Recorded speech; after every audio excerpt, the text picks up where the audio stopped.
রোজ আমরা ঘরে গীতা পাঠ করি, কিন্তু একসাথে মিলে এক জায়গায় 5 লক্ষ কণ্ঠে গীতা পাঠ, এটা একটা সামগ্রিক গণচেতনা জাগাবার জন্য, যেখানে যত্র যজ্ঞেশ্বর কৃষ্ণ তত্র পার্থ ধনুর্ধর তত্র শ্রী বিজয়ের ভূতি ধ্রুব জ্যোতির নীতির মম। কোন অংশ পড়া হবে গীতায়? হ্যাঁ, প্রথম অধ্যায়, অষ্টম অধ্যায় এবং দ্বাদশ এবং 18 তিনটে অধ্যায় হবে, তিনটে। কিভাবে দেখছেন এত সন্ত সম্প্রদায় উপস্থিত হয়েছে? সত্যি এরকম ভাবে আমরা এর আগে কখনো দেখিনি। আমরা লক্ষ খণ্ডে গীতা পাঠ করেছিলাম, শিলিগুড়িতেও করেছিলাম, কিন্তু এই যে 5 লক্ষ খণ্ডে গীতা পাঠ, এটা যেন আমাদের নতুন আবেগ সৃষ্টি করছে এবং আগামী দিন 26 আসছে, পরিবর্তনের আবহাওয়া, সেটাই নিদর্শন দেখা যাচ্ছে। পরিবর্তনের আবহাওয়া মানে? পরিবর্তনের আবহাওয়া মানে আমরা আগামী দিনে হিন্দু রাষ্ট্র করতে চাই, হিন্দু রাষ্ট্র করতে চাই। বর্তমানে হিন্দু জাতি, বিশেষ করে যুব সমাজ হীনমন্যতায় ক্লিষ্ট হয়েছে। সেই জাতির জাগরণের জন্য ভগবান শ্রীকৃষ্ণের সেই চৈতন্যের বজ্রনীনাথ ক্লৈব্যং মাসমগম পার্থ নৈতত্ত্যোপপদ্যতে ক্ষুদ্রম হৃদয় দৌর্বল্যম ত্যক্তোত্তিষ্ঠ পরন্তপ।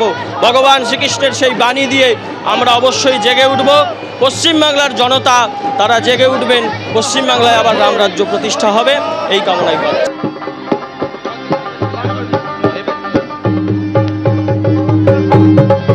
বলো হরি বল হরি বল, হরি বল হরি বল, হরি হরি বল বল, হরি বল হরি বল, হরি হরি বল। महाराज जी के ज्ञानानंद जी महाराज जी के सुरक्षा संगे নিয়ে আসুন ভেতরে। সুরক্ষা যারা আছেন তারা ব্যক্তি সুরক্ষার সঙ্গে ভেতরে নিয়ে আসুন। পূজ্য মহারাজ জি কে সুরক্ষার সঙ্গে ভেতরে নিয়ে আসুন।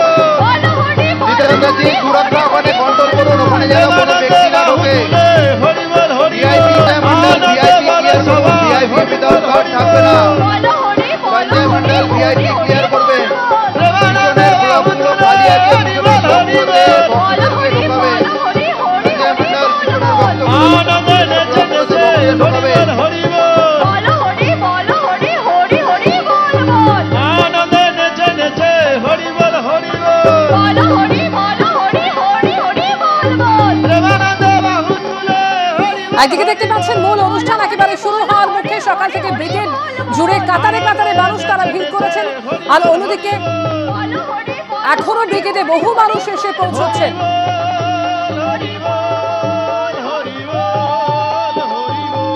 জগদ্ধাত্রীয়া প্রভু আপনি মঞ্চে আসবেন, জগদ্ধাত্রীয়া প্রভু মঞ্চে আসবেন। এবিপি আনন্দ, এগিয়ে থাকে, এগিয়ে রাখে।